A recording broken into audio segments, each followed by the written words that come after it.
Sprzęt do testów został dostarczony przez firmę Intel Polska i XCOM, jednak nie ma to wpływu na wyniki testów. Moja niezachwiana wiara w Intela jest wręcz legendarna. Konkurencja może mieć szybciej, może mieć taniej, ale ja od zawsze kibicowałem niebieskim. Nie odnosi się to tylko do Intela, ale do innych firm produkujących podzespoły, które po prostu lubię. Dziś trafił do mnie procesor Intel 13 generacji.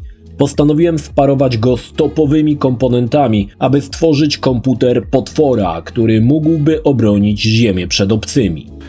Cześć, ja nazywam się Krzysztof Energik-Micielski, a to recenzja potężnego procesora Intel Core i9 13900K. Zapraszam. Intel i9 13900K nosi nazwę kodową Raptor Lake. Nadal mamy podstawkę 1700 i jeśli posiadacie zeszłoroczne płyty na chipsecie Z690, będą one współpracowały też z 13 generacją procesorów.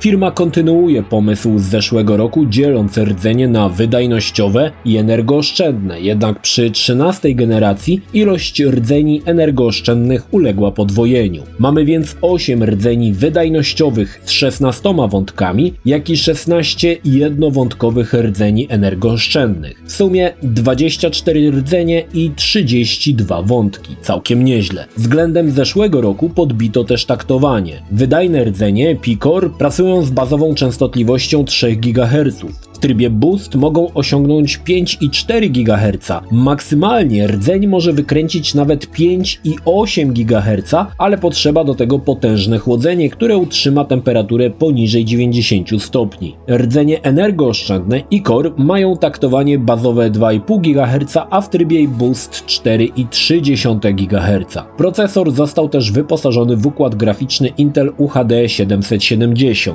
TDP procesora zostało ustalone na 125 W, ale jest tu mały haczyk. Jest to bazowy pobór mocy. W trybie turbo może wzrosnąć nawet do 253 W. Ilość wydalanego ciepła będzie duża, dlatego musiałem zmienić swoje przyzwyczajenia i zrezygnować z chłodzenia powietrzem. Moja Noctua NHD15 pewnie już nie dałaby rady. Czas przejść na chłodzenie cieczą. Jako platformę testową złożyłem zestaw, który będzie prawdziwym mocarzem, ale też nie ukrywam, będzie potwornie drogi. Płyta główna Asus ROG Maximus Z790 Hero. To płyta, na której padł rekord w podkręcaniu procesora na poziomie 8812 MHz. Płyta została wybrana przeze mnie nieprzypadkowo. Posiada 3 złącza PCI Express i 6 złącz SATA. Taka ilość na płytach opartych na Z790 to rzadkość. Powoli standardem stają się 4 złącza SATA.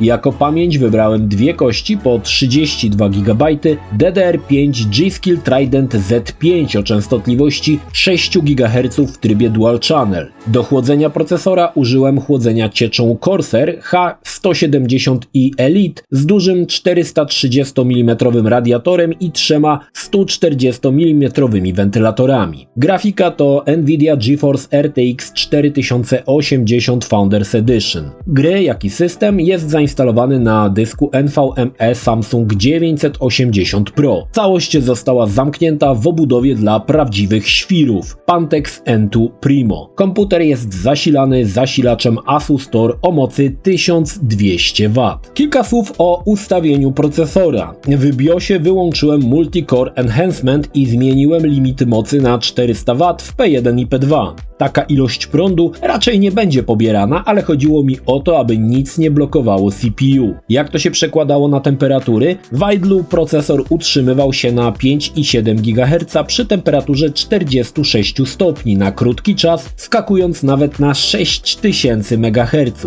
Podczas testów skupionych głównie na CPU temperatura potrafiła podskoczyć do 90 stopni Celsjusza i był to limit, przy którym rozpoczynał się throttling procesora i taktowanie schodziło do 5,5 GHz. Podniesienie limitu temperatury przy throttlingu mogłoby utrzymać CPU w wyższym taktowaniu. Ogólnie ostatecznym limitem jest 105 stopni, ale nie polecałbym takiego ustawienia. Osobom, które martwi duży pobór prądu, gdzieś pod koniec filmu zaproponuję pewne rozwiązanie. Jeszcze kilka słów odnośnie samego poboru prądu, bo panuje tutaj jakieś dziwne nieporozumienie. Podczas grania czy pracy, która nie obciąża CPU na 100%, nigdy nie wyciągnie tego, co jest napisane w TDP. 256 W CPU wysysa jedynie podczas benchmarków i ewentualnego renderingu, np. 3D. W innych przypadkach użycie CPU będzie na o wiele niższych poziomach, co zobaczycie w testach, także nie ma co panikować, bo nie jest tak źle, jak niektórzy myślą. To samo zresztą tyczy się GPU. O mocy procesora Intel i9 13900K już zapewne wielu z Was czytało. Intel potężnie dopakował swój flagowy procesor, aby pokazywał pazur. Jednak różnice mogą wystąpić w zależności od konfiguracji podzespołów. Jednakże starałem się wybrać te najlepsze z dostępnych komercyjnie elementów, aby zbudować wyjątkowo potężną maszynę i zobaczyć, jak poradzi sobie w testach. Wszystkie dane informacyjne będą w lewym górnym rogu.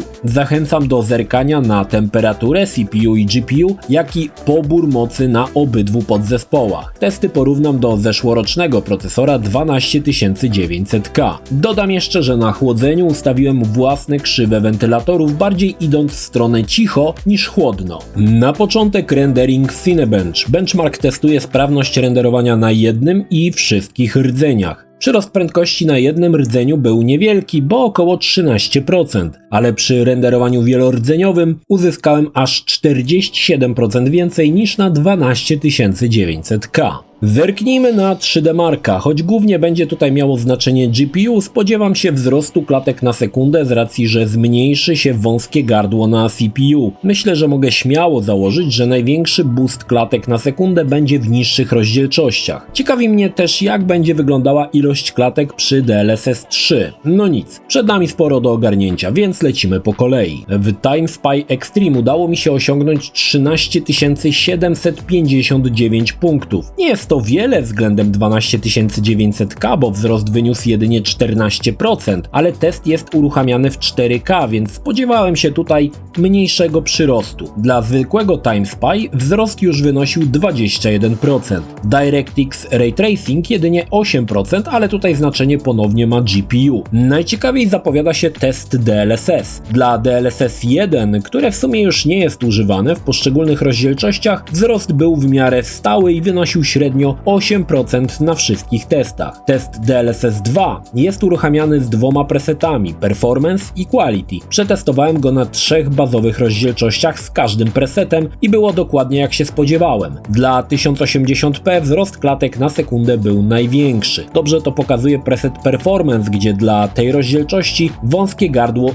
wcześniej dusiło FPS-y. Tym razem wzrost wyniósł aż 36%. Niestety im wyższa rozdzielczość, tym różnica będzie mniejsza. Na 1440p i 2160p różnica oscylowała w granicach 7-8% wzrostu na rzecz 13900K. CPU Profiler testuje sam procesor, przeprowadzając testy na poszczególnej ilości rdzeni. Na wszystkich różnica wyniosła 46%, a na jednym rdzeniu przyrost prędkości wyniósł 21%. Używając Handbrake'a przekompresowałem plik z trailerem Cyberpunka 2077. Film był kompresowany w 2160p kodekiem H265. Procesor 13900K okazał się szybszy o 33%. Całkiem niezły wynik, który docenią ludzie renderujący filmy w popularnych programach. Pytanie, czy duże przyspieszenie uzyskamy w grach? Cóż, jest to dość złożoną kwestią. Jeśli podczas używania GPU na CPU powstanie wąskie gardło, to tak, będzie wzrost klatek na sekundę. Jeśli jednak nie ma, wzrost będzie dość nieznaczny. W tych przypadkach wzrost klatek będzie już blokowała wydajność karty graficznej. Nie będzie tajemnicą, że największy wzrost zaliczymy na niższych rozdzielczościach. Jednak dziś standardem staje się 2160p, więc w takiej rozdzielczości będę testował procesor.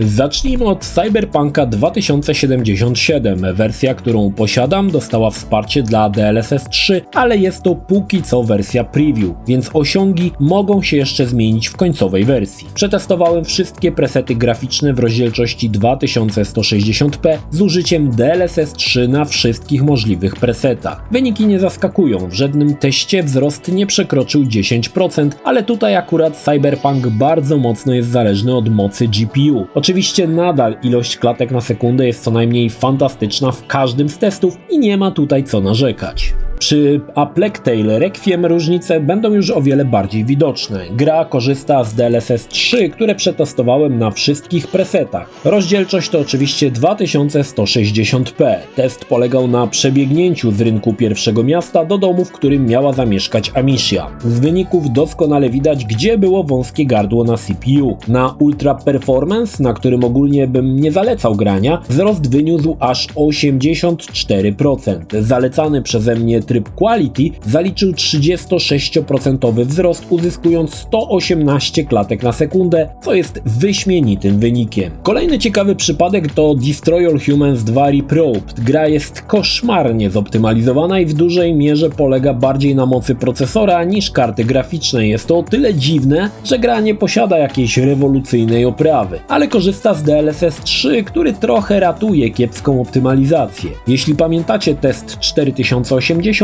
to właśnie wychodziły tam dość kiepskie ilości FPS-ów, które były nawet gorsze niż na 3080. Tym razem do karty dochodzi nowy procesor i bam! Na każdym presecie widać spory przyrost klatek na sekundę i ponownie zauważcie, że wyniki są do siebie bardzo zbliżone. Myślę, że kolejna generacja procesorów Intel i wyniki wskoczą jeszcze bardziej, niezależnie czy będzie nowe GPU, czy nadal 4080. God of War to świetna gra, w którą mogą zagrać już PC-ciarze i do tego jest nieźle zoptymalizowana. Nie występuje tutaj wąskie gardło na CPU, a tytuł jest mocno zależny od mocy GPU, więc nie spodziewałem się tutaj wielkiego przyrostu, choć powiedzmy sobie szczerze, przyrost klatek w tej grze nie był aż tak potrzebny z racji, że klatkarz i tak jest niezwykle wysoki. Test polegał na rozegraniu ostatniej sekwencji walki z Baldurem i potem doczłapanie Kratosem do domu. Średni wzrost na wszystkich presetach DLSS 2 wyniósł około 5%. Tutaj potężny boost uzyskamy dopiero wymieniając GPU na mocniejszą konstrukcję. Crysis Remastered to ciekawy przykład. Gra jest zależna od mocy pojedynczego rdzenia. Silnik nie był optymalizowany pod wielordzeniowe procesory, dlatego nawet dziś gra posiada koszmarne wymagania i może działać słabo nawet na najnowszych sprzętach. Test przeprowadziłem na presecie Kenetran Crysis w 2160p. Polegał na rozegraniu pierwszej misji od momentu skoku na spadochronie do momentu wstania słońca nad pierwszą bazą, gdzie sekwencja dawała ostro popalić procesorowi i karcie. Test kończyłem w momencie, gdy przelatywał samolot. Tutaj pozwoliłem sobie sprawdzić grę jeszcze dla 1080p, aby zobaczyć, czy moc GPU ma większy wpływ na działanie gry. Wyniki mówią same za siebie. Wzrost wynosił mniej więcej 45% dla obu rozdzielczości, także mocne GPU niewiele tu zmieni, ale podkręcenie CPU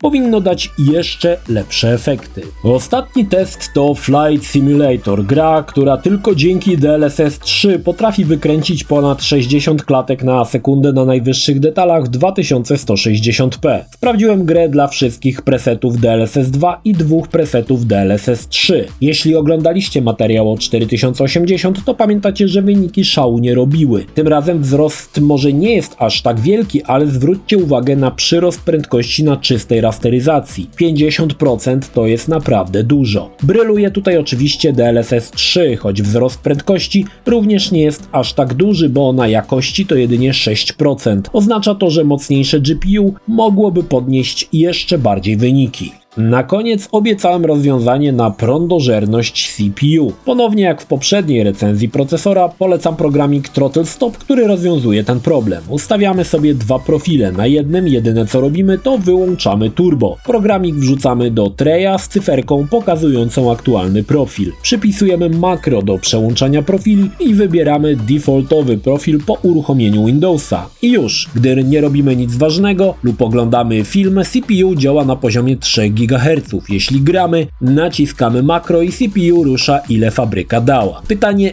po co przycinać, skoro ma się tak potężny procesor? Cóż, zależy od tego, jak na swoim komputerze pracujecie. Mój działa po 17 godzin na dobę i gdy nic na nim nie robię, szkoda trwonić prądu i mocy na bezczynność, dlatego 3 GHz jest idealne do prac biurowych. Rozwiązanie nadaje się do każdego CPU, jakie macie w komputerze, ale czy warto, czy nie warto, tą decyzję zostawiam już Wam. Procesor Intel i9 13900K to fantastyczna konstrukcja. To To widać z wyników w testach. W połączeniu z dobrym chłodzeniem da nam możliwość wyciśnięcia z niego jeszcze więcej. Pomysł na dzielenie rdzeni okazuje się trafny i sądzę, że Intel będzie rozwijał tą technikę, bo jak widać ma ona sens. Prądożerność procesora jest trochę złudna. Owszem, potrafi zaciągnąć potężną ilość prądu, ale powiedzmy sobie szczerze, jeśli jesteś graczem, to wykorzystania CPU w 100% nie zobaczysz nigdy. Jeśli siedzisz w benchmarkach, to tak, tutaj widać, że procesor jest zachłanny na prąd, ale ponownie ile tych benchmarków robisz dziennie? No właśnie, w mojej opinii trochę rozdmuchano cały problem, nie do końca wyjaśniając, że w stanie spoczynku procesor pobiera niewiele prądu, temperatura utrzymuje się na stabilnych i w miarę rozsądnych wartościach, więc nie widzę tutaj powodu do niepokoju. Tak czy tak, moje zaufanie do Intela nie zmienia się od lat, co czasami dla wielu jest powodem do naśmiewania się, ale ja wciąż pozostaję wierny niebieskim i pewnie to się długo nie zmieni. Zwłaszcza, że najnowsza konstrukcja pokazuje, że Intel zaczyna iść w ciekawym kierunku i ma jeszcze wiele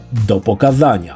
Jeśli film Ci się podobał, zachęcam do subskrypcji lub wsparcia mojego kanału na portalu patronite.pl. Film o podobnej tematyce znajdziesz tutaj, natomiast z drugiej strony znajdziesz recenzję zeszłorocznego procesora Intel Core i9 12900K.